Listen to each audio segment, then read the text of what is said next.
morning, everybody. Welcome to our Public Works Committee meeting of Tuesday, March the 10th, 2026. At this time, I'd like to ask the clerk to conduct a roll call. Thank you, Chair. Councillor Badaway. Present. Councillor Bateman. Councillor Kiokio. Councillor Diodati. Councillor Easton. Councillor Foster. I'm here. Chair Gale. I'm here. Councillor Grant. Present. Councillor Height. Present. Councillor Encina. Good morning. I'm here. Councillor Junkin. Councillor Morocco. Present. Councillor Olson. Present. Councillor Rigby. Present. Councillor Seaborn. Present. Councillor Cisco. Ahoy, hoy. Councillor Sorrento. Present, clerk. Councillor Steele. Here. Councillor Villela. Councillor Zalepa. And we have regrets today from Councillor Ugolini, Chair. Okay, thank you, Madam Clerk. So I'd like to again start with reading the land acknowledgement here before our meeting. So the Niagara region is situated on treaty land. This land is steeped in the rich histories of the First Nations, such as the Adirondack and the Haudenosaunee and Anishinaabe, including the Mississaugas of the Credits First Nation. There are many First Nation, Métis, and Inuit from across Turtle Island that live and work in Niagara today. The regional municipality of Niagara stands with all Indigenous people, past and present, in promoting these wide stewardship of the lands on which we live. Are there any disclosures, pecuniary interest on any items of the agenda this morning from committee members? None noted. So we're moving on to items for consideration. We have 4.1, which is PW 9-2026, our Road Safety Strategic Plan, 2025 results, and the next steps. So is there a mover and seconder? How about Councillor Seaborn, Councillor Olson? Any questions on this? Or maybe I should go to Director Tassone. Maybe he can give us a bit of an update, a highlight highlight a few things. Director? Sure. Through the chair, this report entails a highlight of the results of the 2025 road safety works that were done under the approved road safety program. If committee recalls, in early 2025, committee and council approved a robust road safety strat plan. This is reporting on the work that was completed in 2025 and reconfiguring the work that is going to be executed in 2026 based on the funding available now that we have had cessation of the automated speed enforcement program. So it's a highlight of 25 and what we're going to be executing in 2026. Thank you, Director. I see we have Councillor Olson. Yes, thank you. Thank you for the report. My question has to do with the impact of traffic on agricultural equipment, slow-moving equipment. Was there any, did you draw any distinctions from your studies about the impact of traffic and speed on agricultural equipment? Sometimes these are small vehicles that people don't normally see, and they misjudge the speed. And sometimes they're driven by inexperienced drivers, and I just wondered if there was any implications that you saw in your study. Thank you. Through the chair to Councillor Olson, yes, we have, there's a portion of the road safety program that is around education. And we've worked together with our staff in that regard, and we are going to be having a section of the education campaign dedicated to rural vehicles and farm equipment. So we are addressing that through the plan. Thank you, Chair. And so that would be, I guess probably farm by farm or unit by unit or whatever it is to make sure it gets to everybody.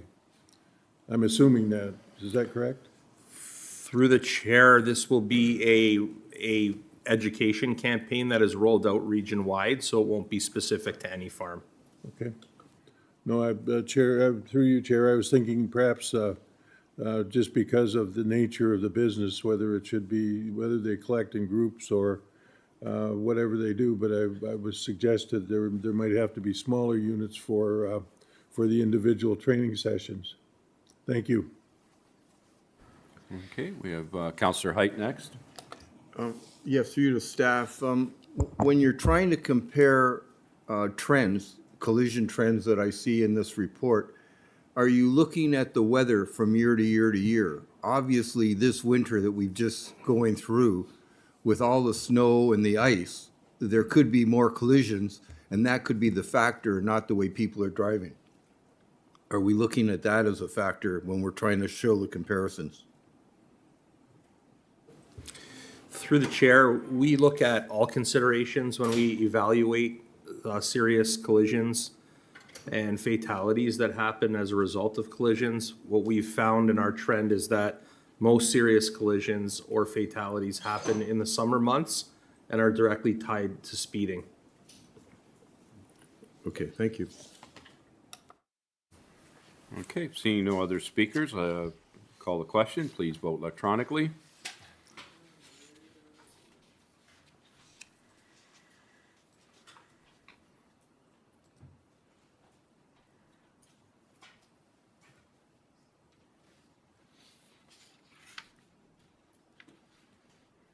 Okay, motion is carried. Thank you. So moving on to item 4.2, PW 10-2026, the extension of the Niagara Regional Courts Intermunicipal Agreement Amendment Number 3.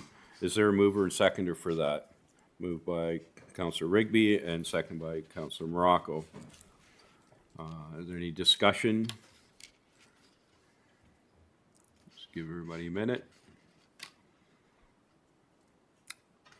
Noting no speakers, then I'll ask that you please vote electronically.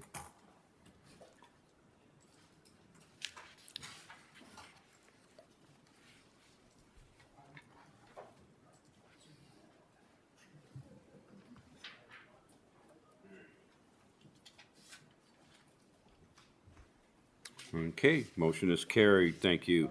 Moving on to item 4.3, which is PW 12-2026, the Niagara Falls Wastewater Treatment Plant Primary Treatment Upgrades, Budget Adjustment and Amendment. Is there a mover for that and seconder? Councillor Encina and Councillor Olson. Okay, are there any questions? Councillor, sorry. Councillor Foster.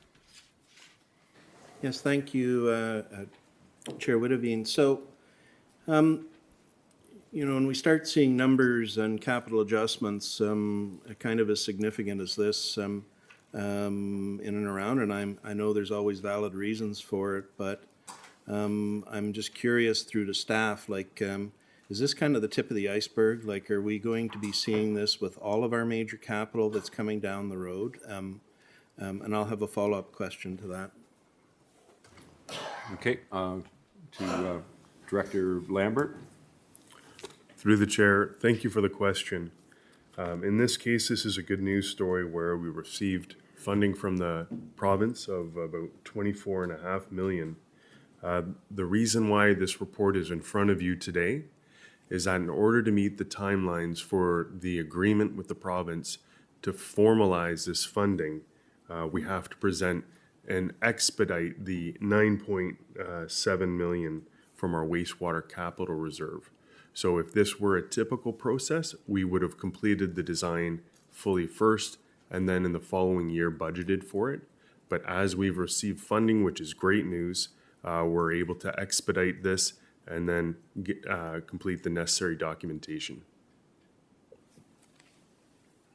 So the follow-up question then, and by the way, yes, that is good news that the province is finally coming through with monies for us to do some of the projects that we desperately need here within Niagara. But again, the cost going up significantly at this point in time. I'm just is there a concern from staff with all of these major projects that what we have predicted in the past, our numbers are not right? And I have in mind the South Niagara wastewater treatment plant. I know there's a wide variety of other things. I know we've talked about 1.7 billion in water and wastewater assets that need repairing and stuff like that. So just curious if there's a concern coming from staff that our cost structure and what we have predicted in the past is not quite right. Go ahead. Commissioner.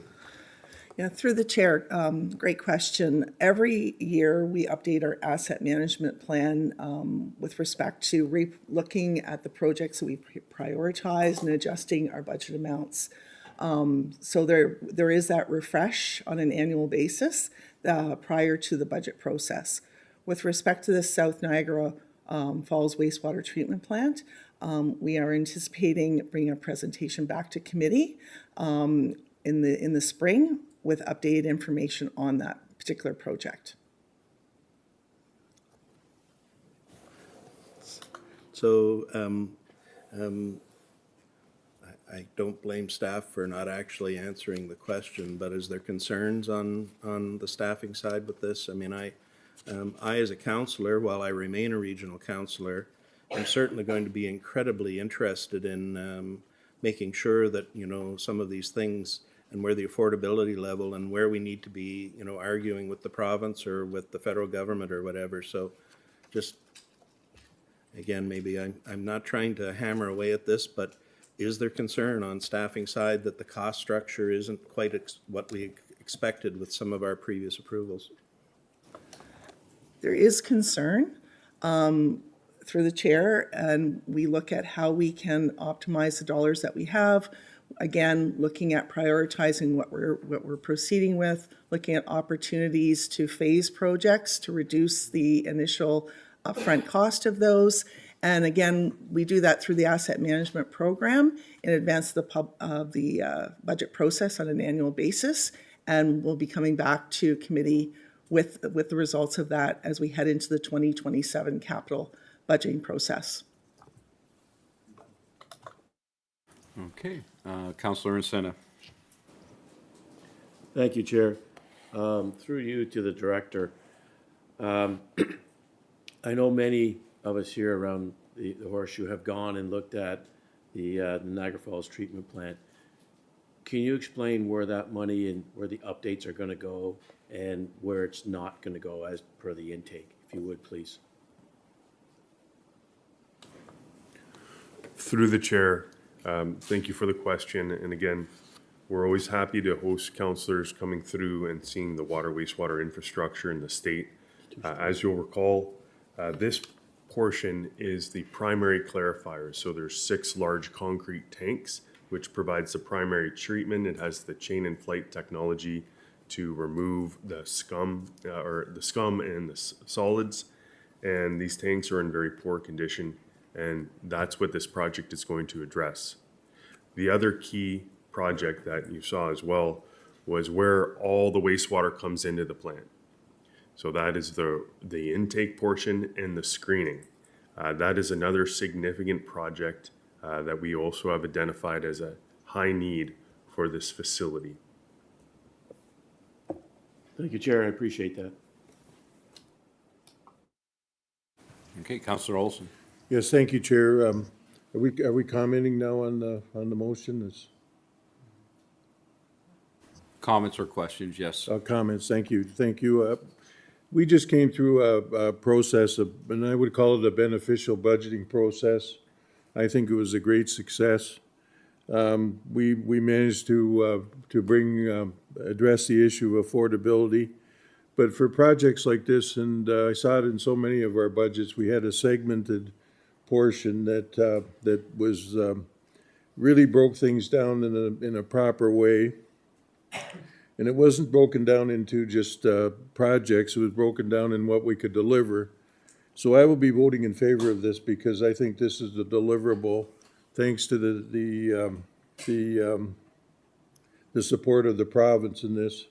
I think this is a great project, and I'm going to be supporting this because it's part of the necessary staging to get our wastewater systems in proper condition in an affordable way without asking anything on the rate. So I'm going to be supporting it, Chair. Thank you.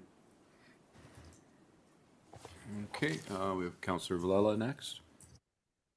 Thank you, through you, Mr. Chair. I apologize. I think I was a minute late or 2 minutes late there, so please acknowledge my presence. Just a quick comment and then a quick question. So through you, Mr. Chair, to Mr. Lambert, this is I guess, perfect example of where having capital reserve funds leverages provincial funding. I shouldn't assume, but that's how I'm taking this. Mike, and you can answer that in a moment, but my question is, where does that leave the capital reserve budget at this time in dollars? Thank you. Thank you, Mr. Chair. Through the chair, thank you for the question. As you'll recall, going through our budget process last year, our target balance for our wastewater capital reserve was listed at 154 million. With this transfer of reserve of about 9.7 million from the wastewater capital reserve, we're anticipating that's going to remain about 67 million approximately in the wastewater reserve. So we're still well below our target amount. Okay, thank you, Mr. Chair. Okay, seeing no other speakers, I will call the question. Please vote electronically.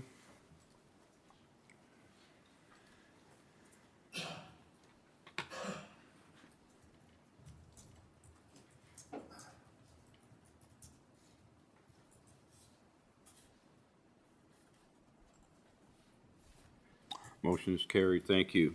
So moving on to item 4.4, PWC-C 5, 2026, the motion respecting request to province for long-term waste management planning. So I'll get Councillor Foster to move that, and who would like to second that? Maybe somebody online here. How about Councillor Steele? And Councillor Foster, you'd probably like to speak to your motion? Thank you, Chair. So last month we had a review of where we're at with waste management.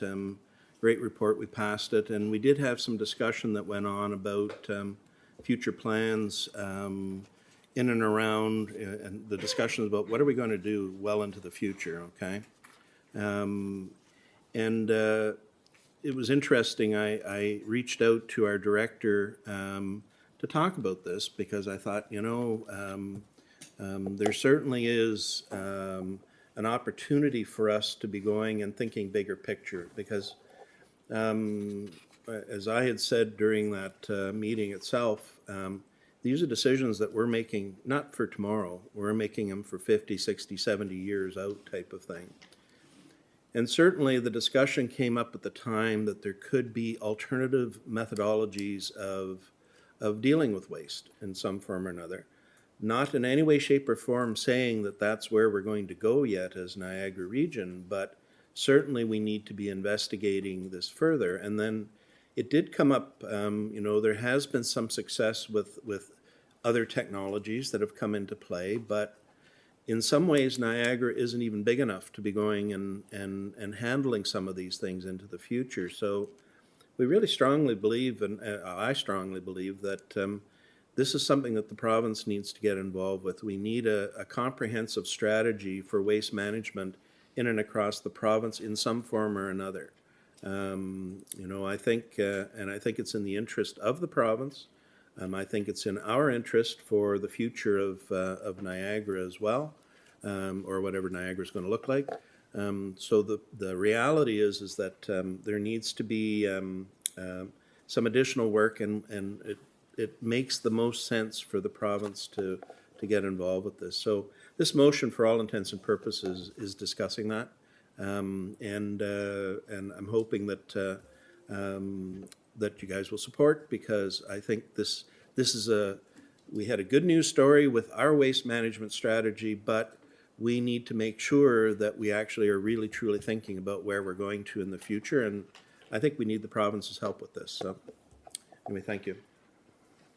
Okay, we have Councillor Encina. Thank you, Chair. Through you, I really appreciate this. Over the years, we have been talking about different avenues of dealing with waste, whether it's through incineration or other options other than throwing it in the ground and burying it. And I hope this moves forward and that we actually get some traction with it, because I know our waste disposal sites have another, 10 or so years, or 20 years, but that goes by really quick. And by doing this, let's start moving ahead. Let's look forward. And out of curiosity, I couldn't remember the number, maybe through the commissioner. How many years do we have left on our waste sites? And how much time do we need to get something up and running if we're going to use something alternatively? Commissioner Havermill. Through the chair, thank you for the question. So Humberstone, which is located in Welland, has about 31 years remaining of capacity. And Niagara Road 12, which accepts waste from 4 municipalities, has about 40 years of capacity. In terms of time needed to establish a new disposal facility, you're probably looking at 10 to 15 years. Okay, so through you, it's time to start looking. I appreciate that. Thank you very much. Hey, Councillor Easton. Mr. Chairman, I had a conversation with Director Habermel after we were looking at the strategic plan that had been brought forward, because I wanted to see it tightened down.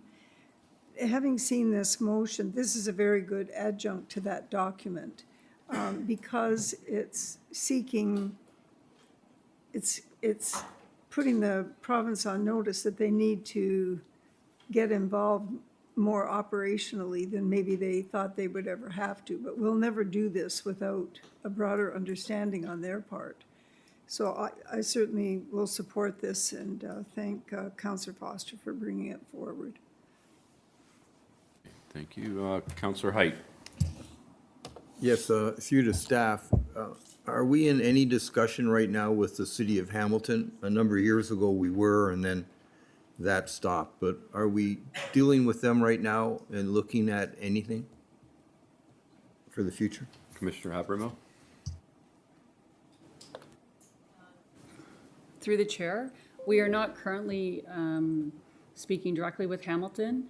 We have identified in our strategic plan that starting next year, we would start looking at long-term disposal options, and that may involve speaking to other municipalities, but at this time, we're not in direct conversations with the city of Hamilton.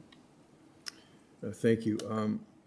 I'm fully supportive of this, and I'm wondering whether we should also reach out to Hamilton, because I know that about 10 years ago, we were dealing with Hamilton, looking at the opportunity to share with Hamilton a facility, and I know they were interested at the time. We were interested, but obviously other issues came up, and it might be worthwhile making them aware of where we stand on this, because they might join force with us, asking the province to get on board, because they have the same issue we have. Thank you.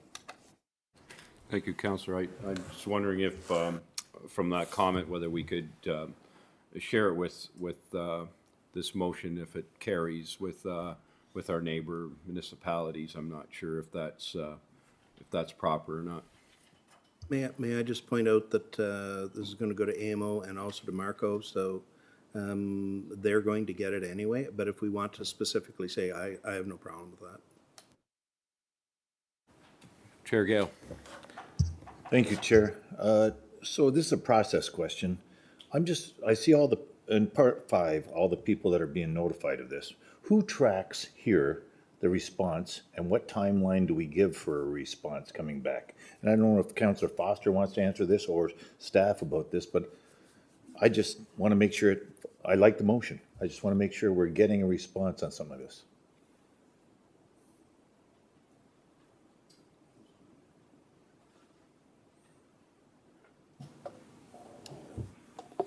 CAO Tripp. Through you, Chair, well, certainly we track in terms of if there is a response, we make sure council is aware of it, forward through correspondence. But the onus is on the parties. In the case of the province, I think most times there is a response of some kind, at least an acknowledgement of the letter. But in terms of any particular direction or action coming out of it, there may or may not be further response. But in the case of Marco or AMO, that'd be for information, and potentially we just get an acknowledgement of receipt of it. So, and you would see those just through attendance on those boards as well. So I hope that answers the question. It answers the question, and it kind of concerns me because I always think it's gonna fall on deaf ears, that we're doing the right thing here and we're not gonna get an answer on something like this. Do you share that concern? Through Chair, if you don't mind. Well, I do share the concern, and I should have added that, I guess, in addition to this formal correspondence or direction or motion from our committee and council, then there would also be advocacy on staff's part moving forward. An example that actually wasn't incredibly successful was with the Blue Box program. There were motions that came from this council expressing concerns or seeking different mitigations. And then we followed up with advocacy at the staff level. And ultimately, it landed where it did, which is not exactly where we wanted it. So I do share the concerns, but it's sort of a springboard to further actions that then can take place. So, Mr. Chair, if you'll permit me to ask Councillor Foster a question.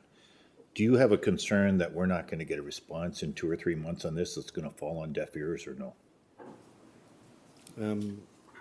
If asking me, I hope not. I have a lot of trust in the minister that's responsible for the environment, conservation and parks. So, you know, we're just recommending a starting point for the province to get into this.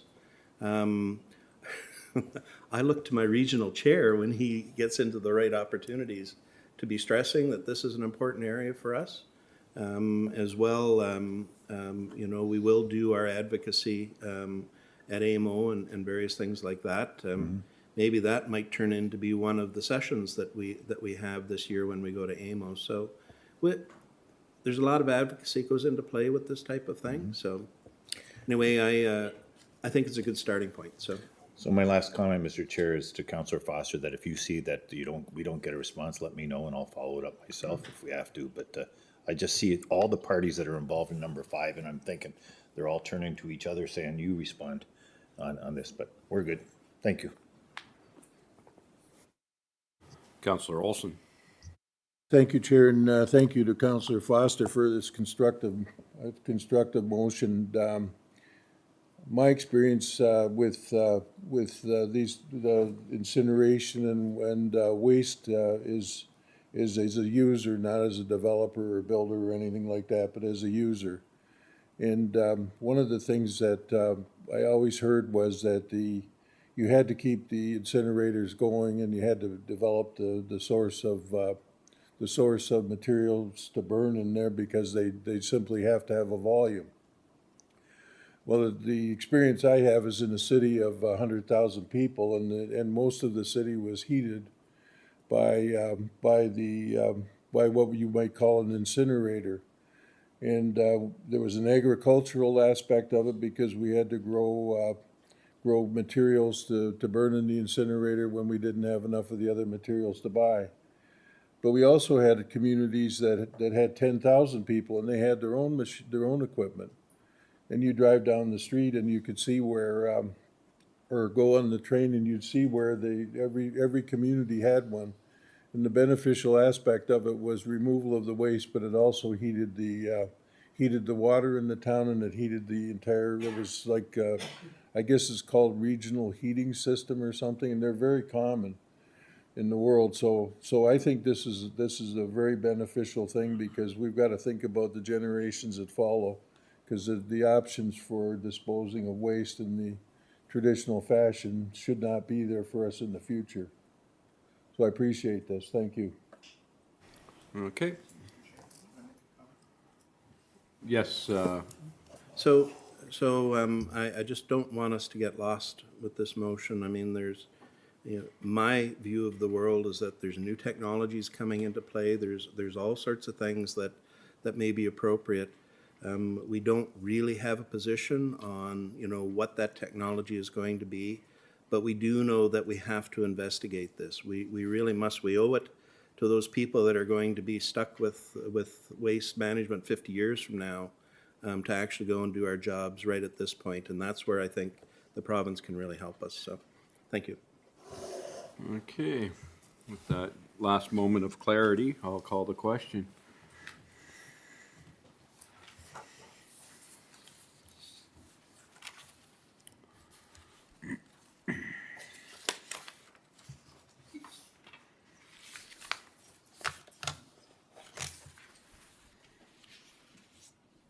Motion is supported. Thank you. So moving on to consent items for information. We have here 5.1 PW 11-2026, the Regional Fleet Services Vehicle and Equipment Accident Information. So is there a mover and seconder for that? How about Councillor Sorrento and Mayor Junkin as a seconder? So moved. Thank you. Any committee members have any questions, concerns? We have Chair Gale first. Thank you, Chair. Just like I had conversation yesterday, by way of direction, may I ask that we get a report like this every year on our accidents?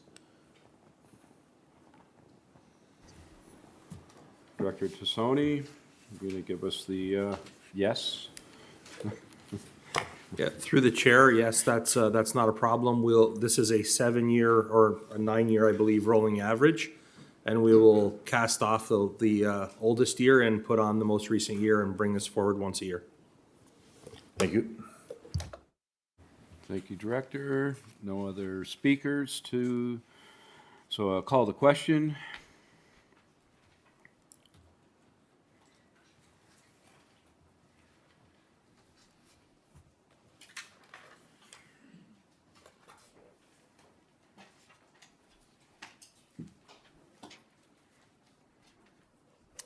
Okay, thank you. Report is supported. So I'm going to call out, are there any items of other business this morning from our committee members? Calling once, twice? None. So, okay, well, here we go. Our next meeting will be held on Tuesday, April the 14th, 2026 at 9:30 in the council chambers here at the regional headquarters. Here being no further business, this meeting is now adjourned. Thank you, everybody.